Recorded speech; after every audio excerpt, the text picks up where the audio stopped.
হ্যাঁ ভাই, আপনার নাম এবং আপনার প্রশ্ন। হ্যাঁ, হ্যালো ডক্টর জাকির নায়েক, আমার নাম মাহেন্দ কুমার এবং আমি একজন MBA পাস।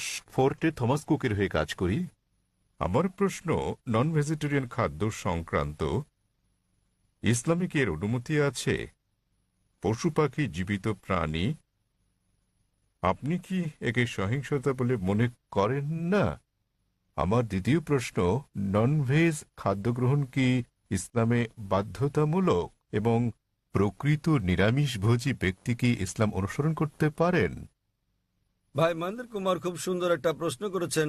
তিনি বললেন যে ইসলামে আপনারা ননভেজ খাবার খাবেন, আপনারা প্রাণী হত্যা করবেন। কেন ইসলাম ধর্ম প্রাণী হত্যা করার অনুমতি দেয় এবং একজন মুসলমান কি প্রকৃত নিরামিষভোজী হতে পারেন? ভাই, এই প্রশ্নের উত্তর দেওয়ার আগে আমি আপনাকে বলতে চাই, একজন মুসলমান প্রকৃত নিরামিষভোজী হয়েও খুব ভালো একজন মুসলমান হতে পারেন। এটা বাধ্যতামূলক নয় ইসলামে যে আপনাকে ননভেজ খেতেই হবে, এটা বাধ্যতামূলক নয়।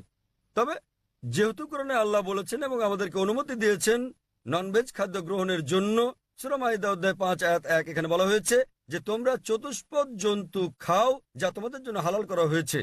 সূরা নাহল অধ্যায় 16 আয়াত 5 উল্লেখ করা হয়েছে যে তোমরা গো মহিষাদের মাংস ভক্ষণ করতে পারো। সূরা মুমিনুন অধ্যায় 23 আয়াত 21 বলা হয়েছে যে গো মহিষাদের উদরস্থিত বস্তু থেকে আমি তোমাদের পান করাই, এর মধ্যে তোমাদের উপকার রয়েছে এবং তোমরা এদের মাংস ভক্ষণ করতে পারো। সুতরাং যখন সর্বশক্তিমান ঈশ্বর হালাল প্রাণীর মাংস ভক্ষণ করার অনুমতি দিয়েছেন তখন আমরা কেন খাবো না? এখন যৌক্তিক কারণের দিকে আসি, কেন ইসলাম আমিষ ননভেজ খাদ্য গ্রহণের অনুমতি দিয়েছে। যদি ননভেজ খাদ্যকে বিশ্লেষণ করা হয় দেখা যাবে এগুলো প্রোটিন সমৃদ্ধ। মানব দেহে 23 প্রকার অ্যামিনো অ্যাসিডের প্রয়োজন রয়েছে, যার 8টি মানব দেহে তৈরি হয় না, খাদ্য দিয়ে এগুলোর চাহিদা মেটাতে হয়। এগুলো অত্যাবশ্যকীয় অ্যামিনো অ্যাসিড নামে পরিচিত। এখন এই 8 প্রকার অত্যাবশ্যকীয় অ্যামিনো অ্যাসিডের সবগুলো কোনো শাকসবজির মধ্যে একসঙ্গে পাওয়া যায় না, কেবলমাত্র মাংসের মধ্যে পাওয়া যায়। সেজন্য কোনো প্রাণীর মাংস শাকসবজির তুলনায় অধিক বেশি পুষ্টিকর। এছাড়াও যদি আপনি বিশ্লেষণ করেন, যদি আপনি তৃণভোজী প্রাণীদের দাঁতগুলো ভালো করে দেখেন, যেমন গরু, ছাগল, ভেড়া, এদের দাঁতগুলো চ্যাপ্টা, এরা কেবল তৃণভক্ষণ করে, মাংস খায় না। যদি আমরা ভালো করে দেখি মাংসাশী প্রাণীগুলোর দাঁত, যেমন বাঘ, চিতাবাঘ, সিংহ, দেখতে পাবো এদের দাঁতগুলো তীক্ষ্ণ, তাদের ক্যানাইন দাঁত আছে। এরা কেবল মাংস খায়, তৃণজাতীয় খাদ্য খায় না। যদি আমরা মানুষের দাঁতগুলো বিশ্লেষণ করি, আমরা আয়নার সামনে গিয়ে ভালো করে দেখি আমাদের মানুষের চ্যাপ্টা এবং তীক্ষ্ণ দু ধরনের দাঁতই রয়েছে। যদি সর্বশক্তিমান ঈশ্বর আমাদের কেবলমাত্র শাকসবজি খাওয়ানোর ইচ্ছে করতেন তাহলে কেন তিনি আমাদের ক্যানাইন দাঁত দিলেন, কেন তিনি আমাদের তীক্ষ্ণ দাঁত দিলেন? কিসের জন্য? স্বাভাবিকভাবে বোঝা যায় প্রাণীজ খাবার খাওয়ার জন্য, মাংস খাওয়ার জন্য। এছাড়াও যদি আমরা মানুষের পরিপাকতন্ত্র বিশ্লেষণ করি, যদি আমরা এটাকে তৃণভোজী প্রাণীগুলোর সঙ্গে তুলনা করি, গরু, ছাগল, ভেড়া, দেখা যাবে এরা কেবল তৃণ হজম করতে পারে। মাংসাশী প্রাণী বাঘ, চিতাবাঘ, সিংহ, এদের পরিপাকতন্ত্র কেবল মাংসজাতীয় খাদ্য হজম করতে পারে, তারা তৃণ হজম করতে পারে না। মানুষের পরিপাকতন্ত্র দুটোই হজম করতে পারে। মানুষের আছে ক্ষুদ্রান্ত, বৃহদান্ত্র। এটা শাকসবজি হজম করতে পারে, মাংস হজম করতে পারে, দুটোই হজম করতে পারে। সর্বশক্তিমান ঈশ্বর যদি আমাদের কেবল শাকসবজি খাওয়াতে চাইতেন তাহলে তিনি কেন আমাদের এমন পরিপাকতন্ত্র দিলেন যা উভয় হজম করতে পারে? বিশ্লেষণে দেখা গেছে হিন্দুদের অনেকের ধারণা যে হিন্দু ধর্ম মাংসজাতীয় খাদ্য খাওয়া নিষিদ্ধ করেছে। প্রকৃতপক্ষে যদি আপনি পড়েন, মনুস্মৃতিতে উল্লেখ আছে অধ্যায় নম্বর 5 শ্লোক নম্বর 30, সর্বশক্তিমান ঈশ্বর খাদ্য হিসেবে কিছু প্রাণীকে সৃষ্টি করেছেন আর কিছুকে করেছেন খাদক।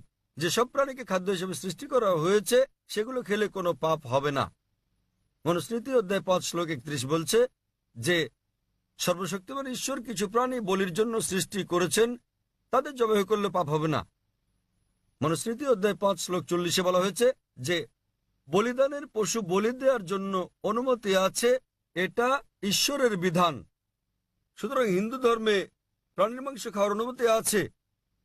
বেদ ও অন্যান্য ধর্মগ্রন্থ পড়লে দেখবেন সাধু সন্তরা প্রাণীর মাংস খেতেন, এমনকি গরুর মাংস খেতেন। মহাভারত পড়লে দেখবেন অনুশাসন পর্ব অধ্যায় নম্বর 88, যখন পাণ্ডবরা একত্রে মিলিত হয়, যুধিষ্ঠির যিনি পাণ্ডবদের বড় ভাই, তিনি ভীষ্মকে জিজ্ঞেস করেন যে কোন খাদ্য আমাদের যজ্ঞে পূজায় দেওয়া উচিত যাতে করে আমাদের পূর্বপুরুষ সন্তুষ্ট হয়। তো ভীষ্ম উত্তর দিলেন যে যদি আপনি লতাপাতা গুল্ম শাকসবজি দেন তাহলে আমাদের পূর্বপুরুষেরা 1 মাসের জন্য সন্তুষ্ট থাকবে। যদি আপনি দেন মাছ তাহলে 2 মাস, যদি তাদেরকে মাংস দেন তাহলে 3 মাস, যদি খরগোশ দেন তাহলে 4 মাসের জন্য, যদি ছাগল দেন তাহলে 5 মাস, যদি লবণযুক্ত শুকরের মাংস দেন তাহলে 6 মাস, যদি তাদের পাখি দেন তাহলে 7 মাস, যদি হরিণ দেন তাহলে 8 মাস। এভাবে খাদ্য তালিকা ক্রমশ বড় হতে থাকে। বলা হয়েছে যদি মহিষ দেন তো 11 মাস, যদি দেন গোমাংস আপনি তাহলে আমাদের পূর্বপুরুষেরা পুরো 1 বছর সন্তুষ্ট থাকবে। এবং যদি ছাগলের লাল মাংস কিংবা গন্ডারের মাংস দেন তাহলে তারা অনন্তকাল সন্তুষ্ট থাকবেন। সুতরাং হিন্দু ধর্ম মতে প্রাণীর মাংস খাওয়া কোনো পাপ নয়। হিন্দু ধর্মাবলম্বী অনেকে জীবিত প্রাণী হত্যা না করার অহিংস দর্শনে উদ্বুদ্ধ হয়ে মাংস খেতেন না, তারাও খেতে শুরু করেছেন। কিন্তু এমনকি এই অহিংস দর্শন, যেমন আপনি বলেছেন যে জীব হত্যা করা হচ্ছে পাপ, ভাই আপনি কি জানেন যে উদ্ভিদেরও প্রাণ আছে? আপনি কি এটা জানেন ভাই? জি। তাহলে জীব হত্যা যে পাপ আপনি বলেন, সেক্ষেত্রে উদ্ভিদ লতাপাতা ইত্যাদি হত্যা পাপ, তাহলে কেন আপনি সেগুলো খাবেন? একমত। একমত, খুব ভালো। এছাড়াও এমন কিছু লোক আছে যারা বলে ঠিক আছে ভাই জাকির, আমি একমত যে উদ্ভিদেরও প্রাণ আছে, কিন্তু তারা তো ব্যথা অনুভব করে না, তাই উদ্ভিদ হত্যা করা জীবজন্তু হত্যা করার চেয়ে কম পাপ। যে বিষয়টা মনে রাখতে হবে তা হচ্ছে বিজ্ঞান আজ উন্নত, আমরা জানতে পেরেছি যে উদ্ভিদও ব্যথা অনুভব করে, কিন্তু উদ্ভিদের কান্না মানুষ শুনতে পায় না।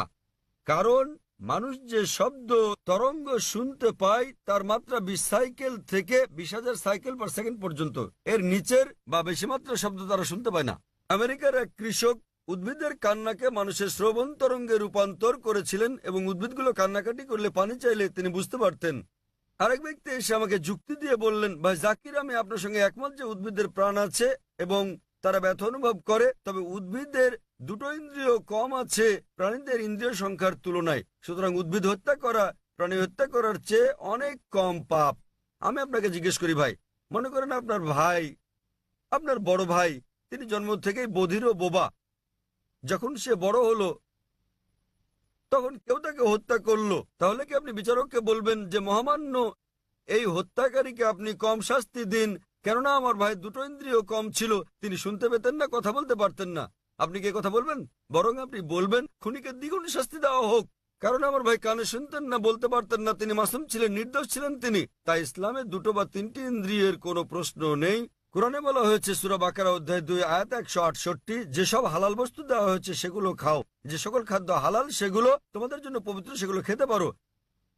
এত সত্ত্বেও ব্যক্তিগতভাবে আমার কোনো সমস্যা নেই যদি অমুসলিমরা প্রাণীর মাংস না খায়, আমার কোনো সমস্যা নেই। কেবল তারা যখন বলে পশু পাখির মাংস খাওয়া পাপ, এক ধরনের অপরাধ, শুধু তখনই আমি জবাবটা দেই। অন্যথায় ভারতের অমুসলিমরা যদি পশু পাখির মাংস না খায় সেটা আমার জন্য ভালো। যদি ভারতের সকল অমুসলিমরা মাংস খেতে শুরু করে তাহলে খাসি গরুর মাংসের দামটা বেড়ে যাবে, তখন আমার মাংস খাওয়ার খরচটাও বেড়ে যাবে। তাই ব্যক্তিগতভাবে আমার কোনো সমস্যা নেই। আশা করি ভাই আপনি উত্তরে সন্তুষ্ট হয়েছেন। হ্যাঁ নিশ্চয়ই স্যার। সুতরাং এখন আপনি চাইলে একজন ভালো নিরামিষভোজী হতে পারেন, আবার চাইলে আমিষভোজীও হতে পারেন। মাংস খেলে আপনি আরো সুস্বাস্থ্যের অধিকারী হবেন, আপনি খেতে পারেন।